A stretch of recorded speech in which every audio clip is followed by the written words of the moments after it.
Je revois une femme qui vient me voir, elle est venue me voir, il y a 3 mois peut-être, 4 mois, peut-être plus, je ne me souviens plus, mais c'était pas pour elle, c'était pour son petit, un petit garçon, un bébé et elle m'explique, et donc là, cette fois-ci, elle vient pour moi, mais elle me raconte les suites de la séance. J'ai fait une séance sur cet enfant, elle m'amenait son bébé parce qu'il régurgitait et il avait de l'asthme et donc ça emmenait des troubles du sommeil, enfin c'était compliqué et il avait beaucoup de renvois, il prenait un médicament, enfin bref.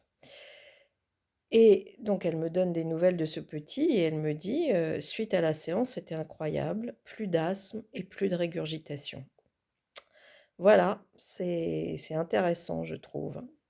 Et du coup, vous revois également une autre maman aujourd'hui que j'avais vue pareil pour son petit, qui avait des problèmes d'asthme, de sommeil, qu'est-ce qu'il avait encore? Bronchiolite, otite, voilà.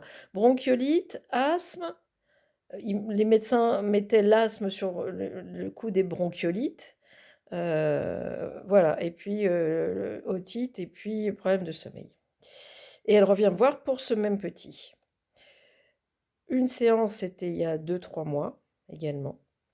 Suite à cette première séance, le petit, il ne fait plus d'asthme et il ne fait plus de bronchiolite. Voilà. Alors, il reste beaucoup d'otites là et il reste des troubles du sommeil. Sachant que suite à la première séance, pendant à peu près une dizaine de jours, il n'y a pas eu de problème de sommeil. Il ne se réveillait plus la nuit. Et puis petit à petit, c'est revenu. Et donc là, aujourd'hui, on faisait une deuxième séance par rapport à cette question de pourquoi il se réveille. Voilà, donc c'est intéressant, il ne faut pas oublier la kinésio. Alors moi, je travaille en transfert sur les bébés, évidemment, donc c'est l'un des parents qui vient et en général, ça marche bien quand même, c'est assez efficace, hein. Alors donc la deuxième maman que j'ai vue aujourd'hui, par exemple, quand elle était voir le médecin pour, le petit, le médecin disait: «Mais pourquoi vous avez arrêté de lui donner ces médicaments?» Bah, elle lui dit: «Bah, parce qu'il en a plus besoin». Tout simplement, il fait plus d'asthme, donc on va pas continuer à lui donner des corticoïdes, hein, voilà. Bah non, c'est pas la peine toujours de donner des tas de machins qui ont des effets secondaires, non négligeables quand ce n'est pas nécessaire.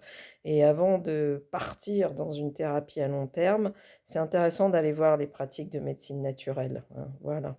Il n'y a pas que la kinésio, il y a l'ostéopathie qui est hyper importante aussi. Il y a plein de trucs, voilà, j'y pense, il n'y a rien d'autre qui me vient à l'esprit, mais il y a plein d'autres pratiques. Voilà. Merci.